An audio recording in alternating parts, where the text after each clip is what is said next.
Operation சிந்தூரை நிறுத்த எந்த நாட்டு தலைவரும் இந்தியாவிடம் கூறவில்லை என பிரதமர் மோடி தெரிவித்துள்ளார். பெஹல்காம் தாக்குதல் ஆபரேஷன் சிந்தூர் தொடர்பாக மக்களவையில் பேசிய பிரதமர் மோடி இவ்வாறு கூறினார். उपराष्ट्रपति जी ने मुझे फोन पे बताया कि पाकिस्तान बहुत बड़ा हमला करने वाला है, ये उन्होंने मुझे बताया. मेरा जो जवाब था, जिनको समझ नहीं आता है उनको तो नहीं आएगा.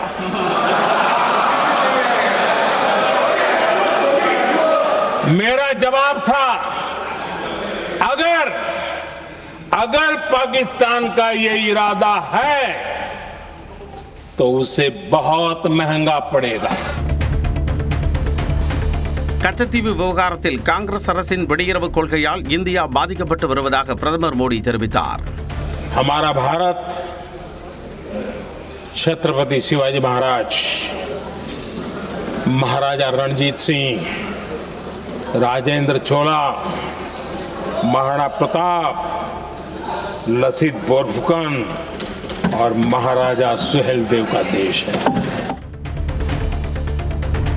ஆபரேஷன் சிந்தூர் நடவடிக்கையில் பாகிஸ்தானுக்கு தக்க பதிலடி தர இந்திய ராணுவத்திற்கு முழு சுதந்திரம் அளிக்கப்படவில்லை என மக்களவை எதிர்க்கட்சித் தலைவர் ராகுல் காந்தி குற்றம் சாட்டினார்.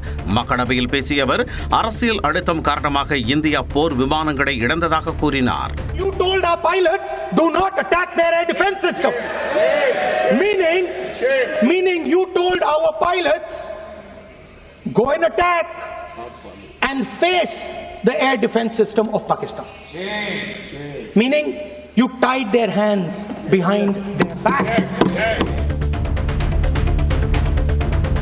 பெஹல்காம் தாக்குதலுக்கு காரணமான பாகிஸ்தான் ராணுவ ஜெனரல் அசீம் முனீருடன் அமெரிக்க அதிபர் ட்ரம்ப் விருந்து சாப்பிட்டது குறித்து மத்திய அரசு கேள்வி எழுப்பாதது ஏன் என ராகுல் காந்தி வினவினார்.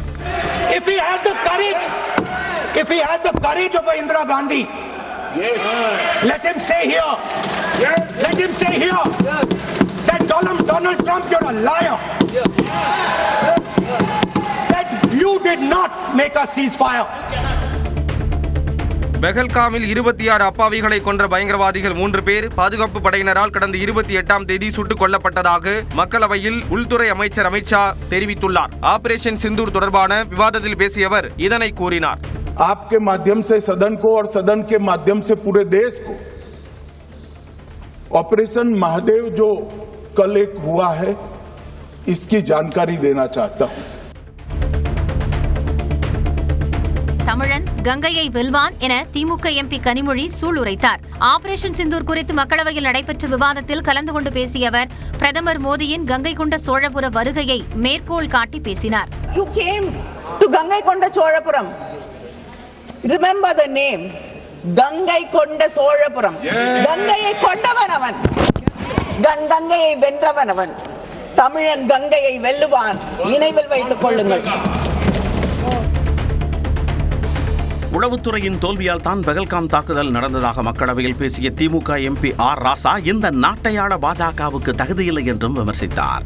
It is a complete intelligence failure. Intelligence failure means you must admit that your incompetency of the administration. Incompetency of the administration. You are incompetent to rule this country. Congress தலைவர் கார்கே நிலையற்ற மனநிலையுடன் இருப்பதாக மத்திய அமைச்சர் நட்டா மாநிலங்களவையில் பேசியதற்கு எதிர்க்கட்சிகள் கண்டனம் தெரிவித்தன. கார்கே குறித்து பேசிய நட்டா 11 ஆண்டுகளாக எதிர்க்கட்சியாக இருப்பதன் வலியின் காரணமாக கார்கே நிலையற்ற மனநிலையில் இருப்பதாக கூறினார். பிறகு பேசிய கார்கே தாம் மதிக்கும் நாடாளுமன்ற உறுப்பினர்களை நட்டாவும் ஒருவர் என்றும் அவர் தனது பேச்சுக்கு மன்னிப்பு கேட்க வேண்டும் என்றும் கூறினார். தொடர்ந்து கார்கேவிடம் மன்னிப்பு கோரிய நட்டா தனது கருத்தை திரும்பப் பெறுவதாக தெரிவித்தார். சட்ட போராட்டத்தால் இதர பிற்படுத்தப்பட்ட பிரிவைச் சேர்ந்த 20,800 மாணவர்களுக்கு மருத்துவ படிப்பில் இடம் கிடைத்ததாக முதலமைச்சர் மு க ஸ்டாலின் பெருமிதம் தெரிவித்துள்ளார். இந்திய அளவில் ஓபிசி பிரிவினருக்கு மருத்துவ மாணவர் சேர்க்கையில் 27% இடஒதுக்கீடு வழங்கப்படும் என மத்திய அரசு 2021ஆம் ஆண்டு அறிவித்ததன் 4 ஆண்டுகள் நிறைவையொட்டி எக்ஸ் பக்கத்தில் முதலமைச்சர் பதிவிட்டுள்ளார். அதில் நம் விரல்களை கொண்டே நம் கண்களை குத்தும் வித்தை அறிந்தவர்கள் செய்யும் சூழ்ச்சி அரசியலை முறியடிப்போம் என்றும் சமூக நீதிக்கான அரசியலையும் போராட்டத்தையும் நாம் மீண்டும் சொல்லிக்கொண்டே இருக்க வேண்டும் என்றும் முதலமைச்சர் குறிப்பிட்டுள்ளார். தங்களது கூட்டணியில் பாஜக உள்ளதாகவும் பாஜக கூட்டணியில் பல கட்சிகள் உள்ளதாகவும் அதிமுக பொதுச் செயலாளர் எடப்பாடி பழனிசாமி விளக்கம் அளித்துள்ளார். எங்க கூட்டணியில் அதிமுக பாரதிய ஜனதா இருக்குது. பாரதிய ஜனதா கூட்டணியில் பல கட்சிகள் இருக்குன்னு இன்னும் 8 மாத காலம் இருக்குது. 8 மாத காலம் தேர்தல் அறிவிக்கப்பட்ட பிறகு உங்களுக்கு யாரெல்லாம் இருப்போம் என்பது பத்திரிகை ஊடகத்தை வைத்து தெளிவாக நான் இருப்பேன். நன்றி. அமெரிக்க விண்வெளி அமைப்பான நாசாவும் இந்திய விண்வெளி ஆய்வு மையமான இஸ்ரோவும் இணைந்து GSLV ராக்கெட் மூலம் நிசார் செயற்கைக்கோளை இன்று விண்ணில் ஏவுகின்றன. ஸ்ரீஹரிகோட்டாவில் உள்ள சதீஷ் தவான் விண்வெளி ஆய்வு மையத்திலிருந்து மாலை 5:30 மணிக்கு செயற்கைக்கோள் ஏவப்படுகிறது. 12 நாட்களுக்கு ஒருமுறை பூமியை முழுமையாக ஸ்கேன் செய்யும் இந்த செயற்கைக்கோள் பனிப்பாறை நகர்வு, காடுகள் அழிப்பு, நிலநடுக்கம், சுனாமி, சுற்றுச்சூழல் மாற்றம் உள்ளிட்டவற்றை கண்காணிக்கும் என்று விஞ்ஞானிகள் தெரிவித்துள்ளனர். பள்ளிகளில் செப்டம்பர் 18ஆம் தேதி முதல் காலாண்டு தேர்வும் டிசம்பர் 15ஆம் தேதி முதல் அரையாண்டு தேர்வும் நடைபெறும் என அறிவிக்கப்பட்டுள்ளது. இதுகுறித்து எக்ஸ் தளத்தில் பதிவிட்டுள்ள பள்ளி கல்வித்துறை அமைச்சர் அன்பில் மகேஷ், பொதுத் தேர்வுக்கான கால அட்டவணை அக்டோபரில் வெளியிடப்படும் என்று தெரிவித்துள்ளார். மேலும் 1ஆம் வகுப்பு முதல் 12ஆம் வகுப்பு வரை உள்ள மாணவர்களுக்கான காலாண்டு தேர்வு செப்டம்பர் 18ஆம் தேதி தொடங்கி செப்டம்பர் 26ஆம் தேதி வரை நடைபெறும் என்றும், அரையாண்டு தேர்வு டிசம்பர் மாதம் 15ஆம் தேதி தொடங்கி 23ஆம் தேதி வரை நடைபெறும் என்றும் அன்பில் மகேஷ் தெரிவித்துள்ளார். தமிழ்நாட்டில் பொறியியல் படிப்புக்கான 2ஆம் சுற்று கலந்தாய்வில் மொத்தம் 80,650 மாணவர்களுக்கு தற்காலிக ஒதுக்கீட்டு ஆணை வெளியிடப்பட்டுள்ளது. மாணவர்களின் விருப்ப கல்லூரி அடிப்படையில் பொதுப்பிரிவில் 70,116 மாணவர்களுக்கு தற்காலிக ஒதுக்கீட்டு ஆணை வெளியிடப்பட்டுள்ளது. அரசு பள்ளி மாணவர்களுக்கான உள் ஒதுக்கீட்டில் 10,534 மாணவர்கள் இப்பட்டியலில் இடம்பெற்றுள்ளனர். நெல்லையில் காதல் விவகாரத்தில் பட்டியலின இளைஞர் கவின் ஆணவ படுகொலை செய்யப்பட்ட விவகாரத்தில் பெண்ணின் பெற்றோர்களான காவல் உதவி ஆய்வாளர்களை கைது செய்யும் வரை உடலை வாங்க மாட்டோம் என்று உறவினர்கள் தெரிவித்துள்ளனர். ஒரு மர்டர் கேஸ், PCR வழக்கு, இவ்வளவு ப்ரூட்டலா ஒரு மர்டர் நடந்திருக்கு. இதுல இவ்வளவு தூரம் எனக்கு எவிடன்ஸ் கிடைச்சா தான் நான் அதை ரிமாண்ட் பண்ணுவேன்னு சொல்றது எங்களுக்கு காவல்துறை, அவங்க காவல்துறையில் இருக்கிறதுனால இது தயங்குதோங்கிற சந்தேகம் எங்களுக்கு இருக்கு. இதனால் நெல்லை மாநகர அலுவலகத்தில் 3 மணி நேரம் நடைபெற்ற பேச்சுவார்த்தை தோல்வியில் முடிவடைந்தது. நெல்லையில் ஆணவ கொலை வழக்கில் கைதான இளைஞரின் தாய், தந்தையர் காவல் உதவி ஆய்வாளர் பணியிலிருந்து சஸ்பெண்ட் செய்யப்பட்டுள்ளனர்.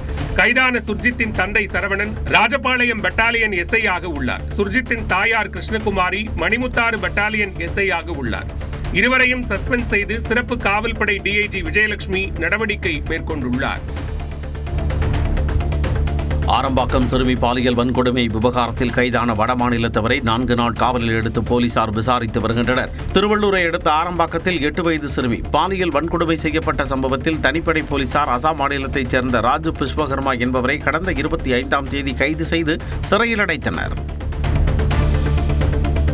மதுரை விமான நிலைய பகுதிகளில் 106 டிகிரி ஃபாரன்ஹீட் வெப்பம் பதிவானதாக வானிலை ஆய்வு மையம் கணித்துள்ளது. இது இயல்பை விட 8 டிகிரி ஃபாரன்ஹீட் அதிகம் எனவும் தெரிவித்துள்ளனர். தமிழ்நாட்டில் நேற்று 11 இடங்களில் வெயில் 100 டிகிரி ஃபாரன்ஹீட்டை தாண்டியுள்ளது.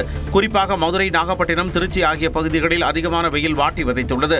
வங்கக்கடலில் உருவாகியுள்ள புதிய காற்றழுத்த தாழ்வு பகுதி காரணமாக கடந்த சில தினங்களாக குளிர்ச்சியான சூழல் நிலவி வந்தது. இந்நிலையில் மீண்டும் வெயில் வாட்டி வதைக்க தொடங்கியுள்ளது. கர்நாடக அணைகளில் இருந்து உபரி நீர் திறக்கப்பட்டுள்ளதால் சேலம் மேட்டூர் அணைக்கு வரும் நீரின் அளவு 1,10,500 கன அடியாக அதிகரித்துள்ளது. கர்நாடக அணைகள் நிறைந்து காவிரியில் உபரி நீர் திறந்துவிடப்பட்டுள்ளது. இதனால் மேட்டூர் அணைக்கு 1,10,500 கன அடி நீர் வருகிறது. அனல் மின் நிலையம் மற்றும் நீர்மின் நிலையம் வழியாக வினாடிக்கு 18,000 கன அடியும், 16 கண் மதகு வழியாக வினாடிக்கு 92,000 கன அடியும் என திறக்கப்பட்டுள்ளது. கால்வாய் பாசனத்திற்காக வினாடிக்கு 500 கன அடி விடுவிக்கப்பட்டு வருகிறது. அரியலூர் மாவட்டத்தில் கொள்ளிடம் ஆற்றில் ஏற்பட்ட வெள்ளப்பெருக்கால் கரையோர மக்கள் பாதுகாப்பாக இருக்க அறிவுறுத்தப்பட்டுள்ளது. மேட்டூர் அணையிலிருந்து காவிரி ஆற்றில் உபரி நீர் திறக்கப்பட்டதால் கொள்ளிடம் ஆற்றில் நீர்வரத்து அதிகரித்துள்ளது. இதனையடுத்து கரையோர மக்கள் பாதுகாப்பான இடங்களுக்கு செல்ல வேண்டும், கொள்ளிடம் ஆற்றில் இறங்கக்கூடாது என எச்சரிக்கை விடுக்கப்பட்டுள்ளது. இதனிடையே கொள்ளிடம் ஆற்றங்கரையில் அழகிரிபுரம் பகுதியில் சுமார் 800 மீட்டர் தூரத்திற்கு 30 அடி வரை கரை அரிப்பு ஏற்பட்டுள்ளது. அங்கிருந்த 5 மரங்கள் ஆற்றில் அடித்துச் செல்லப்பட்டுள்ளன. காவிரி ஆற்றில் வெள்ளம் கரைபுரண்டு ஓடும் நிலையில் திருச்சி மாவட்டம் ஆமூர் கிராமத்தில் ஆற்றின் நடுவே 6 மாடுகள், 3 நாய்கள் உள்ளிட்ட கால்நடைகள் சிக்கிக் கொண்டன. தேசிய பேரிடர் மீட்புப் படையினர் படகு மூலமாக சென்று கால்நடைகளை மீட்டு கிராம மக்களிடம் ஒப்படைத்தனர். தமிழ்நாடு வந்த பிரதமர் மோடியை சந்திக்க நேரம் கேட்டு கிடைக்காத நிலையில் அதிருப்தியில் இருப்பதாக கூறப்படும் முன்னாள் முதலமைச்சர் ஓ பன்னீர்செல்வம் இன்று ஆதரவாளர்களை சந்திக்கிறார். சமக்ர சிக்ஷா திட்டத்தின் கீழ் தமிழ்நாட்டிற்கு மத்திய அரசு நிதியை விடுவிக்காமல் இருப்பதற்கு கண்டனம் தெரிவித்து ஓ பன்னீர்செல்வம் அறிக்கை வெளியிட்டது கவனத்தை பெற்றுள்ளது.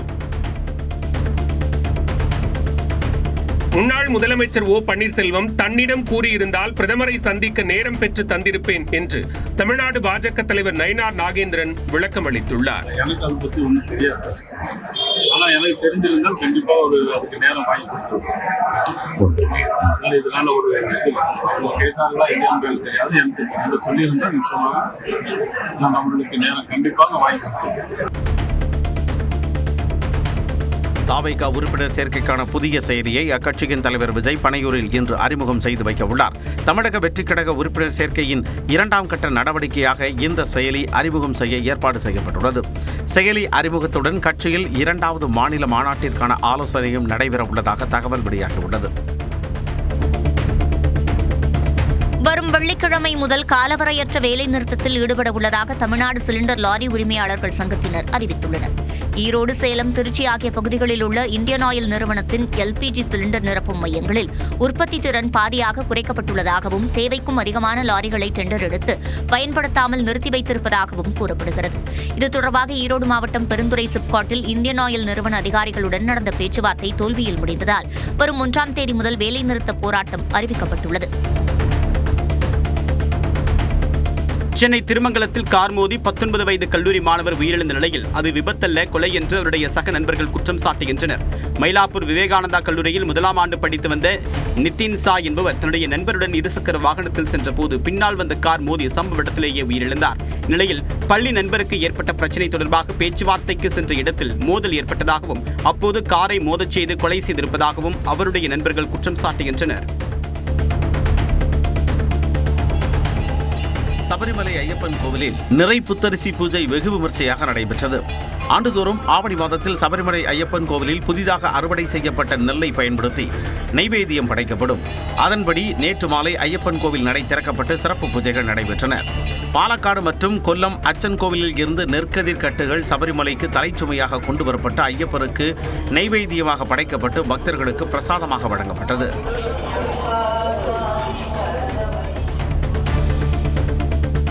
கர்நாடக மாநிலம் தர்மஸ்தலா கோவிலை சுற்றி 100க்கும் மேற்பட்ட பெண்களின் உடல்கள் புதைக்கப்பட்டதாக கூறப்படும் நிலையில் அவற்றை தோண்டி எடுக்கும் பணி தொடங்கப்பட்டுள்ளது. அடையாளம் காணப்பட்ட 13 இடங்களில் முதல் இடத்தில் தோண்டும் பணி தொடங்கப்பட்டது. கனமழை குறுக்கிட்டதால் தோண்டும் பணியில் சிக்கல் எழுந்தது.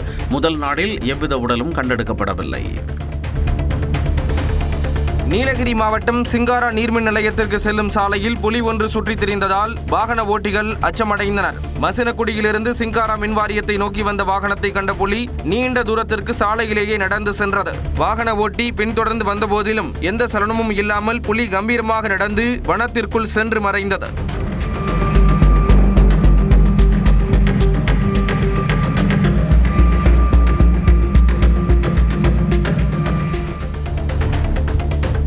புதுக்கோட்டை மாவட்டம் திருமயம் அருகே உள்ள பேரையூர் காட்டுப்பகுதியில் தீப்பிடித்ததால் பரபரப்பு ஏற்பட்டது. தைலமர காட்டில் மின்கம்பிகள் உராய்வினால் காய்ந்த மரங்களில் திடீரென தீப்பற்றி காற்றின் வேகம் காரணமாக தீ மலமளவென பரவியது. அனலுக்கு இடையே தீயணைப்பு துறையினர் தீயை அணைத்தனர்.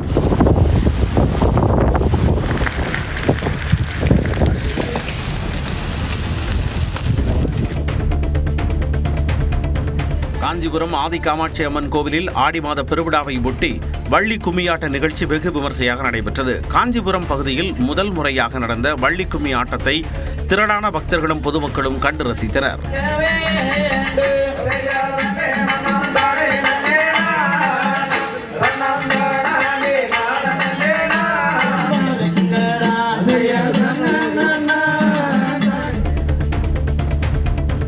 கார்கில் வெற்றியை கொண்டாடும் விதமாக சென்னை துறைமுகம் போர் சின்னத்தில் கலை நிகழ்ச்சி நடைபெற்றது. கார்கில் போரில் பாகிஸ்தானை வென்றதன் 26வது விஜய் திவாஸ் தினம் நாடு முழுவதும் கொண்டாடப்பட்டது. இதில் சென்னையில் உள்ள போர் நினைவு சின்னத்தில் நடைபெற்ற விழாவில் இந்திய ராணுவத்தின் வெற்றி வரலாற்றை குறிப்பிடும் வகையில் குறும்படம் திரையிடப்பட்டது.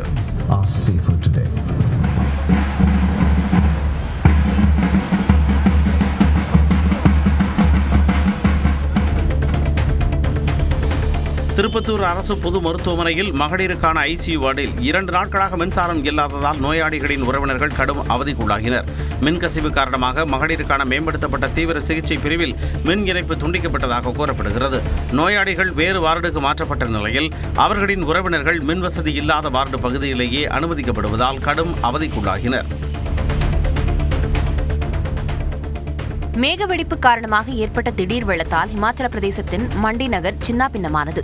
மலைகள் நடுவே ஓடும் தண்ணீர் வழிமாறி குடியிருப்பு பகுதிகளுக்குள் புகுந்ததால் பல வாகனங்கள் சகதியில் மூழ்கின. அடுக்குமாடி குடியிருப்பில் சிக்கியவர்களை அப்பகுதி மக்கள் பாதுகாப்பாக மீட்டனர். இந்த மழை வெள்ளத்தில் சிக்கி 3 உயிரிழந்தனர்.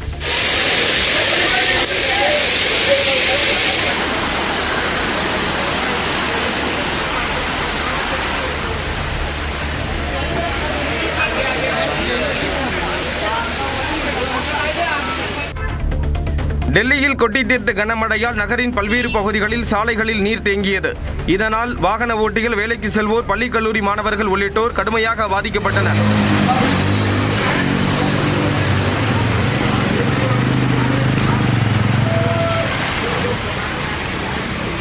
குளம் போல சாலைகளில் நீர் தேங்கி நின்றதால் ஆமை வேகத்தில் வாகன ஓட்டிகள் வாகனங்களை இயக்கும் நிலை ஏற்பட்டது. இதனால் கடுமையான போக்குவரத்து நெரிசல் ஏற்பட்டது. ஏமன் நாட்டில் கேரள செவிலியர் நிமிஷா பிரியாவுக்கு விதிக்கப்பட்ட மரண தண்டனை ரத்து செய்யப்பட்டதாக பரவிய தகவல் உண்மையல்ல என்று புதிய தகவல் கிடைத்துள்ளது. ஏமன் நாட்டில் மஹ்தி என்ற நபரை கொலை செய்ததாக சிறையில் அடைக்கப்பட்ட நிமிஷாவுக்கு மரண தண்டனை விதிக்கப்பட்ட நிலையில் பின்னர் தற்காலிகமாக நிறுத்தி வைக்கப்பட்டது. அவருக்கான மரண தண்டனையை முழுமையாக ரத்து செய்ய பல்வேறு தரப்பிலிருந்து முயற்சிகள் நடைபெற்று வருகின்றன. விரைவில் வர்த்தக ஒப்பந்தம் ஏற்படாவிட்டால் இந்திய பொருட்களுக்கு 25% இறக்குமதி வரி விதிக்கப்படும் என அமெரிக்க அதிபர் டிரம்ப் எச்சரிக்கை விடுத்துள்ளார். வர்த்தக ஒப்பந்தம் தொடர்பாக இந்தியாவுக்கும் அமெரிக்காவுக்கும் இடையே 1 மாதமாக பேச்சுவார்த்தை நடைபெற்று வரும் நிலையில் இறுதி ஒப்பந்தம் ஏற்படவில்லை. கடந்த 2024ஆம் ஆண்டு அமெரிக்கா இந்தியாவிலிருந்து 7.5 லட்சம் கோடி ரூபாய் மதிப்பிலான பொருட்களை இறக்குமதி செய்திருந்தது. உங்களுடன் ஸ்டாலின் திட்ட முகாம்கள் மூலம் இதுவரை சுமார் 12,65,000 விண்ணப்பங்கள் பெறப்பட்டுள்ளதாக தமிழ்நாடு அரசு தெரிவித்துள்ளது. அவற்றில் மகளிர் உரிமை தொகை கோரி மட்டும் சுமார் 5,88,000 பேர் மனு அளித்திருப்பதாக குறிப்பிடப்பட்டுள்ளது. அரசு துறைகளின் சேவைகளை மக்களின் இல்லங்களுக்கே சென்று வழங்கும் வகையில் உங்களுடன் ஸ்டாலின் என்ற புதிய திட்டத்தை முதலமைச்சர் மு.க. ஸ்டாலின் கடந்த 15ஆம் தேதி தொடங்கி வைத்தது குறிப்பிடத்தக்கது. கிராமப்புற கடைகளுக்கு உரிம கட்டணம் நிர்ணயிக்கப்பட்டுள்ளதால் இனி கிராமத்தில் டீ கடை கூட வைக்க முடியாது என சிவகங்கை பரப்புரையில் அதிமுக பொதுச் செயலாளர் எடப்பாடி பழனிசாமி குற்றம் சாட்டியுள்ளார். அப்படி ஒரு அறிவிப்பு வந்திருக்குது. இனிமேல் ஒரு சின்ன கடை வச்சுக்கலாமோ இந்த அரசாங்கத்துக்கு போய் அனுமதி வாங்கணும். அதோட கொடுமை என்ன, அந்த கடையில் சிசிடிவி கேமரா பொறுத்து வேணுமா? அந்த கடையே ஒரு 10,000 ரூபா 15,000 ரூபா தான் போறோம். அதுல எங்க போய் சிசிடிவி கேமரா வைக்கிறது? அதுக்கு எப்படி கட்டட அனுமதி 25,000 கொடுத்து வாங்குறது? எவ்வளவு மோசமான செயல். காய்கறி வாங்கவும் பெட்ரோல் போடவும் போக முடியவில்லை என கொலையுண்ட காவலாளி அஜித்குமார் மீது புகார் அளித்த பேராசிரியை நிகிதா கூறியுள்ளார். மதுரையில் 2வது முறையாக நிகிதா அவரது தாயாரிடம் சிபிஐ அதிகாரிகள் விசாரணை நடத்தினர். எவ்வளவோ வேதனையில தான் நாமளும் இருக்கோம். ஒரு காய்கறி வாங்க முடியல, ஒரு கிரோசரி வாங்க முடியல, வெளியே போக முடியல, ஒரு பெட்ரோல் எடுக்க முடியல, சாப்பிட முடியல. அவ்வளோ காலேஜ்லேயும் அவ்வளோ ப்ராப்ளம். இதை யூஸ் பண்ணிட்டு கூட இருக்க கொலீக்ஸ் எல்லாம் கொஞ்சம் ப்ராப்ளமேட்டிக் பிடிச்சவங்கலாம் அவ்வளோ ப்ராப்ளம் பண்ணுறாங்க. பெஹல்காம் தாக்குதல் தொடர்பாக நாடாளுமன்றத்தில் உரையாற்றிய மதுரை எம்பி சு வெங்கடேசனுக்கு கொலை மிரட்டல் விடுக்கப்பட்டதற்கு மார்க்சிஸ்ட் கம்யூனிஸ்ட் கட்சி கண்டனம் தெரிவித்துள்ளது. இது மாநில செயலாளர் சண்முகம் வெளியிடக்கூடிய அறிக்கையில் எப்படி பிரதமரை விமர்சித்து பேசலாம் என்று சு வெங்கடேசனுக்கு கொலை மிரட்டல் விடுத்த நபரை கைது செய்ய வேண்டும் என்று வலியுறுத்தியுள்ளார். இதேபோல நாடாளுமன்றத்தில் மக்களின் குரலை பிரதிபலிக்கக்கூடிய வகையில் தொடர்ந்து போராடி வரக்கூடிய ஒருவரை மிரட்டுவது ஜனநாயகத்தையே தாக்கக்கூடிய செயல் என்று தமிழ்நாடு காங்கிரஸ் கமிட்டியின் தலைவர் செல்வ பெருந்தகை கண்டனம் தெரிவித்துள்ளார். பணம் கொடுக்கல் வாங்கல் பிரச்சனையில் இளைஞரை தாக்கியதாக திருவாரூர் பாஜக செயலாளர் சங்கர் உட்பட 2 மீது வழக்கு பதிவு செய்யப்பட்டது. வடபாதிமங்கலத்தைச் சேர்ந்த திலீபன் ஆன்லைன் ட்ரேடிங் தொழில் செய்ய தனது நண்பர் புகழிடம் 80 லட்சம் ரூபாய் கொடுத்துள்ளார். பணத்தை திருப்பித் தருமாறு கேட்டதால் திலீபனை புகழின் நண்பர்களான சங்கர், மணிகண்டன் ஆகியோர் தாக்கியதாக கூறப்படுகிறது. இந்நிலையில் திலீபன் அளித்த புகாரின் பேரில் சங்கர் மற்றும் மணிகண்டன் மீது காவல்துறையினர் வழக்கு பதிவு செய்து விசாரணை மேற்கொண்டு வருகின்றனர். நெல்லை அருகே உதவி ஆய்வாளரை அரிவாளால் வெட்ட முயன்றவர் முதலில் சிறுவர் என கூறப்பட்ட நிலையில் ஆவணங்களை சரிபார்த்த போது அவர் சிறுவர் இல்லை என்பது தெரியவந்துள்ளது. பாப்பாக்குடியைச் சேர்ந்த ரமேஷ் மற்றும் சண்முகசுந்தரம் ஆகியோர் மதுபோதையில் சக்தி என்பவரை அரிவாளால் வெட்டியதாக தெரிகிறது. இதனை விசாரிக்கச் சென்ற காவல் உதவி ஆய்வாளர் முருகனையும் சண்முகசுந்தரம் அரிவாளால் தாக்க முயன்றதாக கூறப்படுகிறது. தற்காப்புக்காக முருகன் துப்பாக்கியால் சுட்டதில் சண்முகசுந்தரம் காயமடைந்தார். கன்னியாகுமரி மாவட்டம் முட்டம் கடற்கரை பகுதியில் ஹைட்ரோ கார்பன் திட்டத்திற்கு எதிராக மக்கள் இயக்கம் சார்பில் அனைத்து சமுதாய மக்கள் கண்டன ஆர்ப்பாட்டத்தில் ஈடுபட்டனர். முன்னதாக முட்டம் சுற்றுவட்டார பகுதிகளில் உள்ள 9 சிற்றாலயங்களில் இருந்து திரளான மக்கள் கண்டன கோஷம் எழுப்பியவாறு பேரணியாக வந்து ஆர்ப்பாட்டத்திலும்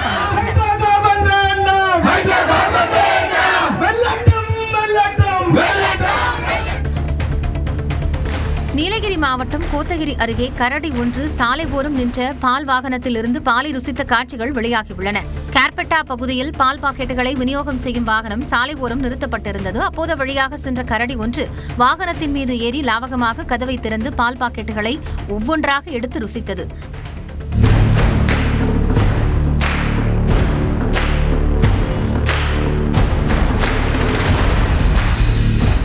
இதுபோன்ற சம்பவங்களை தடுக்க வனத்துறையினர் ரோந்து பணியை தீவிரப்படுத்த வேண்டும் என்று அப்பகுதி மக்கள் கோரிக்கை விடுக்கின்றனர்.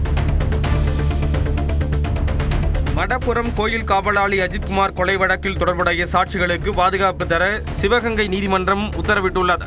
சாட்சிகளுக்கு பாதுகாப்பு வழங்க கோரிய வழக்கில் மாவட்ட நீதிமன்றம் முடிவெடுக்க உயர்நீதிமன்ற மதுரை கிளை உத்தரவிட்டிருந்த நிலையில் சாட்சிகள் நேரில் ஆஜராகினர். வழக்கை விசாரித்த நீதிபதி அறிவொளி அஜித்குமாரின் சகோதரர் நவீன், ஆட்டோ ஓட்டுநர் அருண்குமார், சக ஊழியர் பிரவீன்குமார், அறநிலையத்துறை ஊழியர் சக்தீஸ்வரன், வழக்கறிஞர் கார்த்திக் ராஜா ஆகியோருக்கு முழுமையான பாதுகாப்பு வழங்க உத்தரவிட்டார். கள்ளக்குறிச்சி மாவட்டம் சங்கலாபுரம் அருகே ஜெராக்ஸ் கடைக்காரரை வீட்டு வாசலில் வைத்து அடையாளம் தெரியாத நபர்கள் தாக்கிய சம்பவம் பரபரப்பை ஏற்படுத்தியுள்ளது. இருசக்கர வாகனத்தில் வந்த இருவர் முகமது யாசர் என்பவரிடம் விலாசம் கேட்டு குடிக்க தண்ணீர் கேட்டுள்ளனர். அவர் வீட்டிற்குள் சென்று தண்ணீர் எடுத்து வந்த போது இளைஞர்கள் கத்தியால் அவரது தலையில் வெட்டியுள்ளனர். அவரது கூச்சலை கேட்டு அக்கம் பக்கத்தினர் விரைந்த நிலையில் இருவரும் தப்பி ஓடிவிட்டனர். அவர்களை காவல்துறையினர் தேடி வருகின்றனர். ஆளுநருக்கு எதிரான வழக்கில் குடியரசுத் தலைவர் விளக்கம் கேட்டது தொடர்பாக எழுத்துப்பூர்வ பதிலை தாக்கல் செய்ய மத்திய மாநில அரசுகளுக்கு உச்சநீதிமன்றம் உத்தரவிட்டுள்ளது. இந்த வழக்கு மீண்டும் விசாரணைக்கு வந்தபோது அனைத்து தரப்பு வாதங்களையும் கேட்ட நீதிபதிகள் அடுத்த மாதம் 19ஆம் தேதி முதல் செப்டம்பர் 10ஆம் தேதி வரை வழக்கு விசாரணை நடைபெறும் என்றும் அப்போது குடியரசுத் தலைவரின் 14 கேள்விகள் ஏற்றுக்கொள்ளக்கூடியதா இல்லையா என்பது தொடர்பான மனுக்களும் விசாரணைக்கு எடுத்துக் கொள்ளப்படும் எனவும் தெரிவித்தனர். மத்திய பிரதேசத்தில் ஆளும் பாஜக அரசை கண்டித்து காங்கிரஸ் கட்சியைச் சேர்ந்தவர்கள் எருமை மாடு தோற்றத்தில் வந்து நூதன போராட்டத்தில் ஈடுபட்டனர். ஓபிசி இடஒதுக்கீடு விவகாரம், வேலை வாய்ப்பின்மை தொடர்பாக மத்திய பிரதேச பாஜக அரசு வாய் திறக்காமல் எருமை மாடு போல உள்ளதாக கூறி காங்கிரஸ் கட்சியினர் இந்த போராட்டத்தில் ஈடுபட்டனர். எருமை மாடு போன்ற தோற்றத்தில் சிலரை தரையில் படுக்க வைத்து அவர்கள் முன்பாக மகுடி வாசித்தனர்.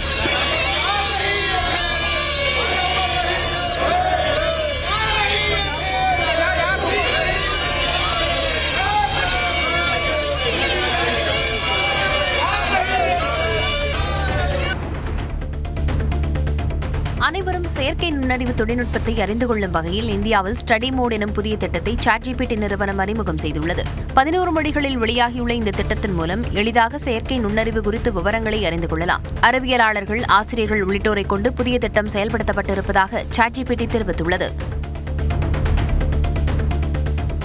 மதுரை உசிலம்பட்டியில் பிறந்து 3 நாட்களான பச்சிடம் குழந்தை தாய்ப்பால் அருந்தும்போது மூச்சு திணறி உயிரிழந்தது சோகத்தை ஏற்படுத்தியது.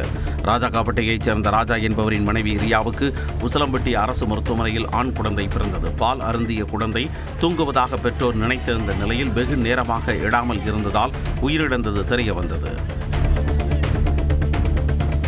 கொடைக்கானல் கோஷன் சாலையில் 30 அடி ஆழ பள்ளத்தில் கார் கவிழ்ந்த விபத்தில் தம்பதியினர் படுகாயமடைந்தனர். மதுரையைச் சேர்ந்த தம்பதி கொடைக்கானல் சுற்றுலா சென்றுவிட்டு திரும்பிய போது வாகனத்தின் மீது குரங்கு குதித்ததாகவும் இதனால் ஏற்பட்ட பதற்றத்தில் விபத்து நிகழ்ந்ததாகவும் தெரிகிறது. 30 அடி பள்ளத்தில் கவிழ்ந்து கிடந்த காரில் சிக்கிய தம்பதி மீட்கப்பட்டு மருத்துவமனையில் அனுமதிக்கப்பட்டனர். விருதுநகர் அருகே மாலை வெயிலை வரவேற்கும் விதமாக மயில் தோகை விரித்து நிற்கும் காட்சி அதிகம் பேரை கவர்ந்தது. தாயல்பட்டியில் உள்ள ஒரு வீட்டின் மாடியில் மயில் ஆடியதை பலரும் பார்த்து ரசித்தனர்.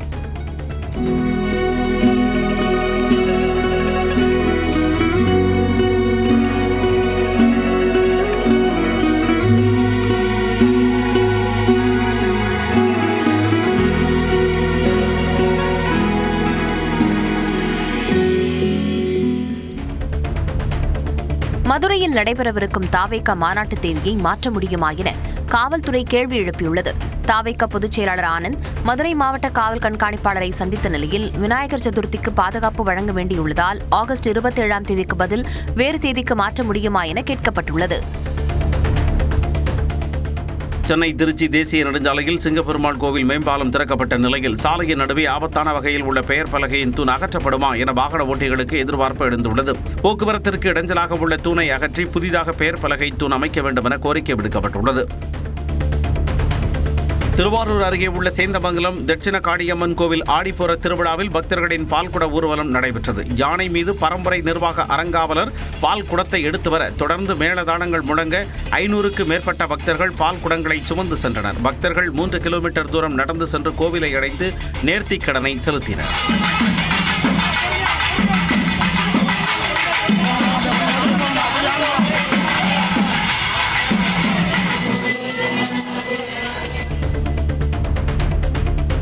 விழுப்புரம் மாவட்டம் மண்டவாய் புதுக்குப்பம் கிராமத்தில் மாற்று சமூகத்தை சேர்ந்த நபரை திருமணம் செய்ததால் ஊரை விட்டு ஒதுக்கி வைத்திருப்பதாக பாதிக்கப்பட்ட பெண் மாவட்ட எஸ்பி அலுவலகத்தில் புகார் அளித்துள்ளார். தாமரை கண்ணன் அங்கமுத்து தம்பதி மற்றும் அவர்களது குடும்பத்தினரை பஞ்சாயத்தார் ஊரை விட்டு ஒதுக்கி வைத்ததால் அத்தியாவசிய பொருட்கள் வாங்குவதற்கும் 2 கிலோமீட்டர் நடந்து செல்வதாக அங்கமுத்து குற்றம் சாட்டி புகார் அளித்தார். தூத்துக்குடி மாவட்டம் கோவில்பட்டியில் வீட்டு தீர்வை பெயர் மாற்றத்திற்கு 10,000 ரூபாய் லஞ்சம் வாங்கிய நகராட்சி பெண் ஊழியர் கைது செய்யப்பட்டார். துரைக்கண்ணன் என்பவர் தனது மகள் காளீஸ்வரிக்கு சொத்துக்களை எழுதி கொடுத்துள்ளார். அதன்படி காளீஸ்வரி பெயருக்கு வீட்டு தீர்வை பெயர் மாற்றம் செய்ய நகராட்சி அலுவலகத்தை அணுகிய போது வருவாய் உதவியாளர் நவீனா 10,000 ரூபாய் லஞ்சம் கேட்டுள்ளார். தகவல் அறிந்த லஞ்ச ஒழிப்புத்துறையினர் ரசாயனம் தடவிய ரூபாய் நோட்டுகளை கொடுத்து நவீனாவை கையும் களவுமாக பிடித்தனர். கன்னியாகுமரி மாவட்டம் கருங்கல் அருகே காவலர்கள் தள்ளிவிட்டதில் மூதாட்டி உயிரிழந்ததாக குற்றச்சாட்டு எழுந்துள்ளது. மத்திக்கோடு பகுதியைச் சேர்ந்த சாதிக் ஜெட்லியை திருமணமான சிவரம்யா என்பவர் காதலித்துள்ளார். சிவரம்யா வீட்டை விட்டு வெளியேறிய நிலையில் கணவர் புகாரின் பேரில் சாகித் ஜெட்லியை விசாரணைக்கு அழைக்க அவரது வீட்டிற்கு காவலர்கள் சென்றனர். பேரனை காப்பாற்ற முயன்று கீழே விழுந்த பாட்டி சூசை மரியாள் சம்பவ இடத்திலேயே உயிரிழந்ததாக கூறப்படுகிறது. இந்நிலையில் சாகித் ஜெட்லியை வழக்கில் இருந்து காப்பாற்ற குடும்பத்தினர் திசை திருப்புவதாக காவல்துறை சார்பில் அறிக்கை வெளியிடப்பட்டுள்ளது.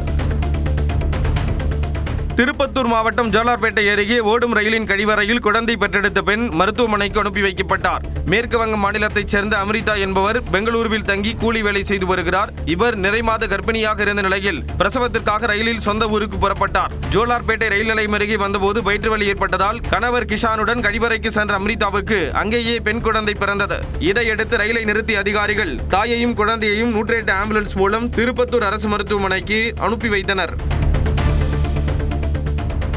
வேலூர் மாவட்டம் பேரணாம்பட்டு அருகே யுகேஜி படிக்கும் மாணவனை பெரும்பால் சரமாரியாக தாக்கியதாக தனியார் பள்ளி ஆசிரியர் மீது புகார் அளிக்கப்பட்டுள்ளது. சாலைப்பேட்டை பகுதியைச் சேர்ந்த சோமு என்பவரின் 4 வயது மகன் பள்ளியில் இருந்து வீட்டிற்கு வந்த நிலையில் இரவில் காய்ச்சல் ஏற்பட்டுள்ளது. உடலில் காயம் ஏற்பட்டது குறித்து மகனிடம் பெற்றோர் விசாரித்தபோது வீட்டுப்பாடம் எழுதாததால் ஆசிரியர் தாக்கியதாக தெரிவித்துள்ளார். புதுச்சேரியில் 15 கோடி ரூபாய்க்கு விற்க முயன்ற 7 கிலோ திமிங்கல எச்சத்தை காவல்துறையினர் பறிமுதல் செய்தனர். மாயகிருஷ்ணன் என்பவர் திமிங்கல எச்சத்தை விற்க முயன்றதை அறிந்த நுண்பிரிவு காவல்துறையினர் அதனை வாங்குவது போல பேசி நடித்து அவரை வரவழைத்து பிடித்து விசாரணை மேற்கொண்டுள்ளனர். இலங்கை கடற்படையால் சிறைபிடிக்கப்பட்டுள்ள ராமநாதபுரம் மீனவர்களை விடுவிக்க நடவடிக்கை எடுக்க கோரி மத்திய அரசுக்கு முதலமைச்சர் மு க ஸ்டாலின் கடிதம் எழுதியுள்ளார். இந்த விவகாரம் தொடர்பாக மத்திய வெளியுறவுத்துறை அமைச்சர் ஜெய்சங்கருக்கு கடிதம் எழுதியுள்ள அவர் 14 மீனவர்கள் மற்றும் படகுகளை மீட்க உடனடியாக நடவடிக்கை எடுக்க வேண்டும் என வலியுறுத்தியுள்ளார். ஒரே நாளில் 14 மீனவர்கள் கைது செய்யப்பட்டுள்ளது குறிப்பிடத்தக்கது. உதகையில் விடுதிக்குள் நுழைந்த கரடியால் சுற்றுலா பயணிகள் அச்சமடைந்துள்ளனர். உதகை மார்லிமந்து சாலையில் உள்ள விடுதிக்குள் கரடி ஒன்று நுழைந்தது. இதனை கண்டு அங்கிருந்தவர்கள் கூச்சலிட்டனர். அங்குமிங்கும் சுற்றிய கரடி சிறிது நேரத்தில் அங்கிருந்து வெளியேறியது.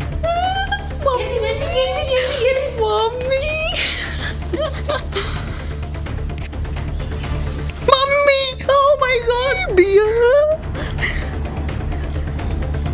My God. 41 மாத பணி நீக்க காலத்தை பணிக்காலமாக மாற்ற வேண்டும், நெடுஞ்சாலை பணியை தனியார் மயமாக்க கூடாது என்பன உள்ளிட்ட பல்வேறு கோரிக்கைகளை வலியுறுத்தி சாலை பணியாளர்கள் மாநிலம் முழுவதும் போராட்டம் நடத்தினர். பெரம்பலூரில் நெடுஞ்சாலைத்துறை சாலை பணியாளர்கள் சங்கத்தினர் கையில் தீபம் ஏந்தி போராட்டத்தில் ஈடுபட்டனர். இதேபோன்று சேலம், நாகை, மயிலாடுதுறை உள்ளிட்ட பல்வேறு இடங்களில் போராட்டம் நடைபெற்றது.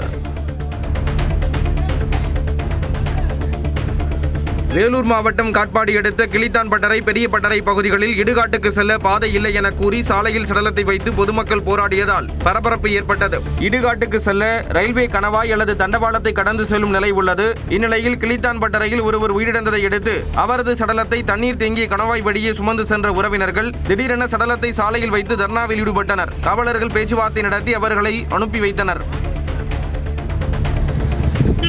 கடலூர் மாவட்டம் சிதம்பரம் அருகே சி மானம்பாடி கிராமத்தில் சாலை, குடிநீர் உள்ளிட்ட அடிப்படை வசதிகளை ஏற்படுத்தி தரக்கோரி மக்கள் சாலை மறியலில் ஈடுபட்டனர். குடிநீர், சாலை வசதிகள் இல்லாமல் ஓராண்டாக அவதிப்பட்டு வருவதாகவும் பலமுறை பேரூராட்சி தலைவர் மற்றும் அதிகாரிகளிடம் மனு அளித்தும் நடவடிக்கை எடுக்கப்படவில்லை என்றும் மக்கள் குற்றம் சாட்டுகின்றனர். எனவே பொதுமக்கள் காலி குடங்களுடன் கிள்ளை பரங்கிப்பேட்டை சாலையில் மறியலில் ஈடுபட்டனர்.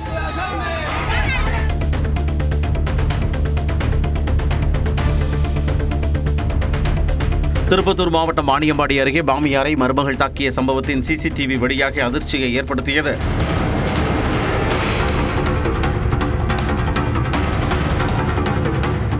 கணவாய்ப்புதூர் பகுதியைச் சேர்ந்த செல்வம், தெய்வான தம்பதிக்கு இடையே கருத்து வேறுபாடு காரணமாக விவாகரத்து கோரியுள்ளனர். இந்நிலையில் செல்வத்திற்கு அவரது தாய் மாணிக்கம்மாள் உறுதுணையாக இருப்பதால் ஆத்திரமடைந்த தெய்வானை வீடு புகுந்து சரமாரியாக தாக்கியுள்ளார். தேனியில் பாரதிய பார்வர்ட் பிளாக் மாவட்ட பொதுச் செயலாளர் முருகன் வீட்டின் முன்பாக மர்ம வெடிபொருள் இருப்பதாக தகவல் பரவியதால் பரபரப்பு ஏற்பட்டது. பெரியகுளம் புறவழிச்சாலை அருகே உள்ள திருநகரில் உள்ள வீட்டிற்கு சென்ற காவல்துறையினர் வெடிகுண்டு நிபுணர்கள் உதவியுடன் சோதனை செய்தனர். அப்போது அங்கிருந்தது சாதாரண பட்டாசு ரக வெடிபொருள் என தெரிய வந்தது. இதையடுத்து அவற்றை கைப்பற்றி விசாரணை நடத்தி வருகின்றனர்.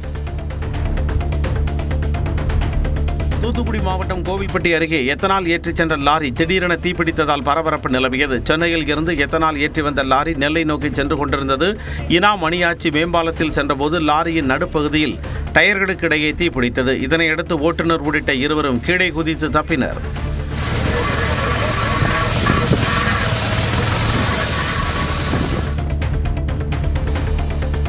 திருவாரூர் அருகே தண்ணீரின்றி 10,000 ஏக்கர் குறுவை நெற்பயிர்கள் கருகி வருவதாக நியூஸ் 18 தமிழ்நாடு செய்தி வெளியிட்டதன் எதிரொலியாக பாண்டவை ஆற்றில் இருந்து கூடுதலாக நீர் திறக்க உத்தரவிடப்பட்டுள்ளது.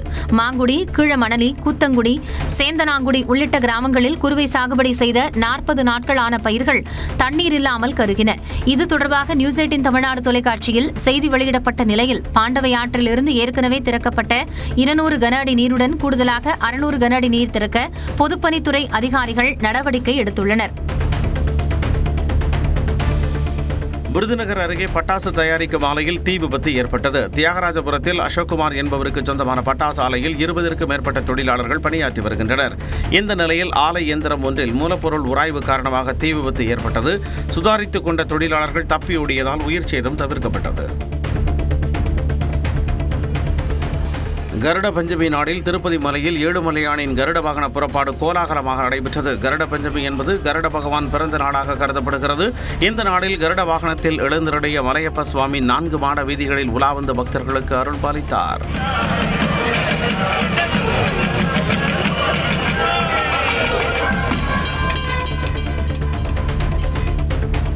உத்தரப்பிரதேச மாநிலம் முசாபர் நகர் பகுதியில் சாலையில் சென்று கொண்டிருந்த லாரியின் சக்கரத்தில் இளைஞர் திடீரென படுத்து தற்கொலை செய்து கொண்டது அதிர்ச்சியை ஏற்படுத்தியுள்ளது. கட்டவலி காவல் நிலையத்திற்கு உட்பட்ட இடத்தில் இந்த அதிர்ச்சி சம்பவம் நடந்துள்ளது. இளைஞர் ஒருவர் சாலையின் ஓரம் நின்றிருந்ததாகவும் அந்த வழியாக லாரி வந்ததும் அவர் சாலையில் படுத்ததால் லாரியின் சக்கரத்திற்குள் சிக்கியதாகவும் அங்கிருந்தவர்கள் கூறினர்.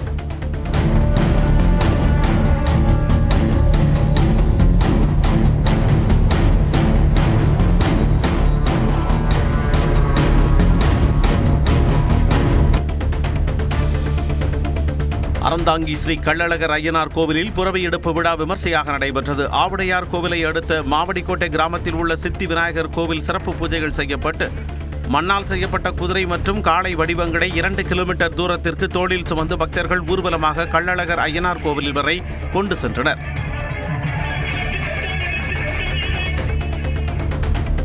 பெரம்பலூர் நகரத்தில் கூட்டம் கூட்டமாக சுற்றித் திரியும் தெருநாய்களை கட்டுப்படுத்த பொதுமக்கள் கோரிக்கை விடுக்கின்றனர். பெரம்பலூர் நகராட்சியின் அனைத்து பகுதிகளிலும் ஏராளமான நாய்கள் சுற்றித் திரிகின்றன. இவை ஒன்றுடன் ஒன்று சண்டையிட்டுக் கொள்வதுடன் வேகமாக சாலையின் குறுக்கே ஓடுவதால் வாகன ஓட்டிகள் விபத்தில் சிக்கும் நிலை உள்ளதாகவும் கூறப்படுகிறது. இதனால் மக்கள் பல்வேறு இன்னல்களுக்கு ஆளாவதாகவும் பலமுறை புகார் அளித்தும் நாய்களை கட்டுப்படுத்த நகராட்சி நிர்வாகம் நடவடிக்கை எடுக்கவில்லை எனவும் மக்கள் குற்றம் சாட்டுகின்றனர். செங்கல்பட்டு மாவட்டம் நெடுங்குன்றத்தில் நடைபெற்ற உங்களுடன் ஸ்டாலின் முகாமில் மகளிர் உரிமை தொகைக்காக டோக்கன்களை பெற பெண்கள் முண்டியடித்ததால் பரபரப்பு ஏற்பட்டது.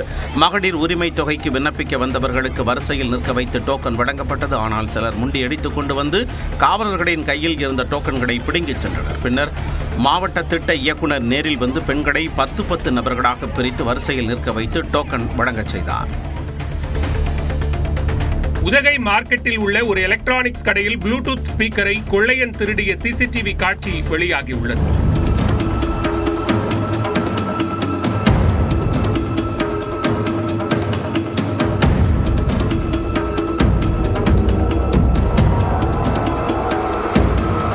மேஜையில் இருந்த ஸ்பீக்கரை திருடி லுங்கியில் போட்டுக் கொண்ட திருடன் சந்தேகம் வரக்கூடாது என்பதற்காக உரிமையாளரிடம் சிறிது பேச்சு கொடுத்து சென்ற நிலையில் அந்த நபரை காவல்துறையினர் தேடி வருகின்றனர். ஈரோடு மாவட்டம் கடத்தூர் ஊராட்சி பகுதியில் முனியப்பசாமி கோயில் அருகே மழைநீர் ஓடையில் பக்கவாட்டு சுவர் அமைக்காமல் பாலம் கட்டுமான பணி நடைபெறுவதால் விவசாயிகள் ஓடையில் இறங்கி போராட்டத்தில் ஈடுபட்டனர். வெள்ளம் ஏற்பட்டால் கரைகளில் மண் அரிப்பு ஏற்பட்டு அருகில் உள்ள விவசாய நிலங்களுக்குள் தண்ணீர் புகும் சூழ்நிலை ஏற்படும் என்பதால் பக்கவாட்டு சுவர் அமைக்க வேண்டும் என்று வலியுறுத்தினர். கிருஷ்ணகிரி மாவட்டம் வேப்பனப்பள்ளி அருகே வனப்பகுதியில் சேவல்களை வைத்து சூதாட்டத்தில் ஈடுபட்ட 6 பேர் கைதாகியுள்ளனர். போடூர் கிராமத்தில் பசவேஸ்வர சுவாமி கோவில் அருகே சண்டை சேவல் சூதாட்டம் நடைபெறுவதாக காவல்துறைக்கு தகவல் கிடைத்தது. இதன் அடிப்படையில் அவர்களை காவல்துறையினர் சுற்றி வளைத்து பிடித்தனர். 25,000 ரூபாய் ரொக்கம், 17 இருசக்கர வாகனங்கள் பறிமுதல் செய்யப்பட்டன. திருவள்ளூர் மாவட்டம் திருத்தணியை அடுத்த அம்மையார் குப்பத்தில் ஜோதிடர் வீட்டில் 18 சவரன் நகை 25 லட்சம் ரொக்கம் திருடு போனது. ஜோதிடர் ஏகாம்பரம் தனது குடும்பத்துடன் திருப்பதி சென்ற நிலையில் இந்த கொள்ளை நடந்துள்ளது. 25 லட்சம் ரூபாய் ரொக்கம் தவிர 18 சவரன் தங்கம், 1 கிலோ வெள்ளியும் திருடு போயுள்ளது. நெல்லை காங்கிரஸ் எம்பி ராபர்ட் புரூஸின் தேர்தல் வெற்றியை எதிர்த்து நயினார் நாகேந்திரன் தொடர்ந்த வழக்கின் விசாரணையை சென்னை உயர்நீதிமன்றம் ஒத்திவைத்தது. நயினார் நாகேந்திரன் தொடர்ந்த வழக்கில் ராபர்ட் புரூஸ் தாக்கல் செய்த சொத்து மற்றும் வழக்கு விவரங்களின் ஆவணங்களை தாக்கல் செய்ய தேர்தல் ஆணையத்துக்கு சென்னை உயர்நீதிமன்றம் உத்தரவிட்டிருந்தது. இதற்கு ராபர்ட் புரூஸ் உச்சநீதிமன்றத்தில் தடை ஆணை பெற்ற நிலையில் சென்னை உயர்நீதிமன்ற வழக்கு ஆகஸ்ட் 25ஆம் தேதிக்கு ஒத்திவைக்கப்பட்டது. பிரசித்தி பெற்ற சிறுவாபுரி முருகன் கோயிலில் நடிகர் யோகி பாபு சாமி தரிசனம் மேற்கொண்டார். கோயில் நிர்வாகம் சார்பில் அவருக்கு சிறப்பு வரவேற்பு அளிக்கப்பட்டது. ராஜ அலங்காரத்தில் இருந்த முருகனை கண்டு யோகி பாபு வழிபாடு செய்தார். கோயிலுக்கு வந்திருந்த பக்தர்கள் அவருடன் செல்ஃபி எடுத்து மகிழ்ந்தனர். நடிகர் சூர்யாவின் 50வது பிறந்த நாளையொட்டி குமரக்கோட்டம் முருகன் கோயிலில் வெள்ளித்தேர் இழுத்து அவரது நற்பணி மன்றத்தினர் வழிபட்டனர். சூர்யாவின் திரைப்படம் வெற்றி பெறவும் அவர் நீடூழி வாழவும் வேண்டி மூலவருக்கு சிறப்பு அபிஷேகம் மற்றும் ஆராதனை நடைபெற்றது.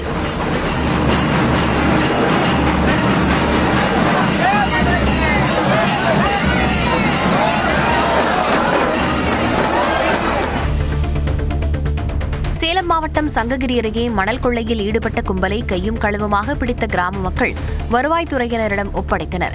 குளக்கரையோரம் உள்ள விவசாய நிலங்களை குத்தகைக்கு எடுத்து திருட்டு மின்சாரம் மூலம் நீரை வெளியேற்றி வண்டல் மணலை திருடி கும்பல் விற்று வந்ததாக கிராம மக்கள் குற்றம் சாட்டியுள்ளனர். திருப்பூரை அடுத்த சாமளாபுரத்தில் மாநகராட்சி சார்பில் குப்பை கொட்ட எதிர்ப்பு தெரிவித்து போராட்டத்தில் ஈடுபட்ட மக்களை அப்புறப்படுத்த காவல்துறையினர் முயன்றதால் தள்ளுமுள்ளி ஏற்பட்டது. நெருப்பெரிச்சல் பகுதியில் குப்பை கொட்டப்பட்டு வந்த நிலையில் எதிர்ப்பு காரணமாக சாமளாபுரத்தில் குப்பை கொட்டப்பட்டது. அதற்கு எதிர்ப்பு தெரிவித்து சாமளாபுரம் மக்கள் போராட்டத்தில் ஈடுபட்டனர். தென்காசி மாவட்டம் ஆலங்குளம் அருகே சாலையை கடக்க முயன்ற இருசக்கர வாகனத்தின் மீது கார் மோதிய சிசிடிவி காட்சி வெளியாகியுள்ளது. கோர விபத்தில் முத்துகிருஷ்ணவேரியைச் சேர்ந்த சிவன்ராஜ், அவரது மனைவி மாரிச்செல்வி, 3.5 வயது குழந்தை பலத்த காயமடைந்தனர்.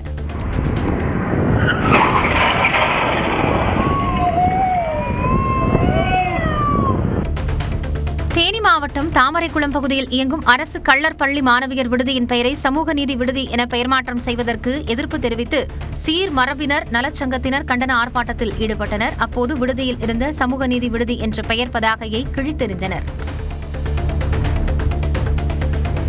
புதுச்சேரி சாலை போக்குவரத்து கழக ஒப்பந்த ஊழியர்களின் வேலைநிறுத்த போராட்டம் 2வது நாளாக தொடர்வதால் பயணிகள் அவதியடைந்தனர். ஒப்பந்த ஊழியர்களை பணி நிரந்தரம் செய்ய வேண்டும், 7வது ஊதியக்குழு பரிந்துரைத்த ஊதியத்தை வழங்க வேண்டும் என்பன உள்ளிட்ட கோரிக்கைகளை வலியுறுத்தி போராட்டம் நடைபெற்றது. 2ஆம் நாளில் ஒப்பந்த ஊழியர்களுக்கு ஆதரவாக அலுவலக ஊழியர்களும் போராட்டத்தில் ஈடுபட்டனர். சென்னை, காரைக்கால், திருவண்ணாமலை, கடலூர், விழுப்புரம் ஆகிய பகுதிகளுக்கு பேருந்துகள் இயக்கப்படாத நிலையில் முன்பதிவு செய்த டிக்கெட்டுகள் ரத்து செய்யப்பட்டன. மன்னார்குடியில் நடைபெற்ற தென்னிந்திய அளவிலான ஹாக்கி போட்டியில் தமிழ்நாடு காவல்துறை அணி கோப்பையை வென்றது. டேரிங் யங்ஸ்டர்ஸ் ஹாக்கி கிளப் சார்பில் நடைபெற்ற போட்டியில் மொத்தம் 16 அணிகள் விளையாடின. இறுதிப் போட்டியில் சென்னை மத்திய சுங்கம் சேவை வரி அணியை எதிர்கொண்ட தமிழ்நாடு காவல்துறை அணி வெற்றி பெற்று 50,000 ரூபாய் ரொக்கப் பரிசை தட்டிச் சென்றது.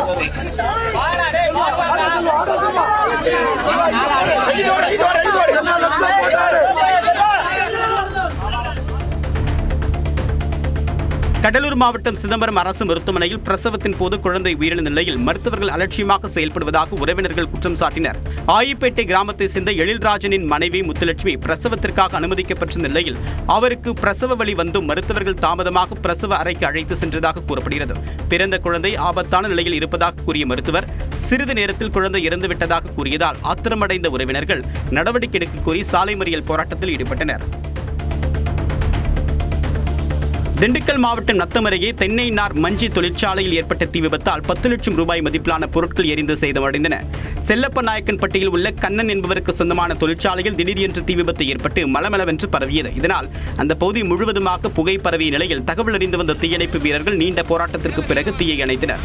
முதற்கட்ட விசாரணையில் மின்கசிவு காரணமாக தீ விபத்து ஏற்பட்டது தெரிய வந்துள்ளது.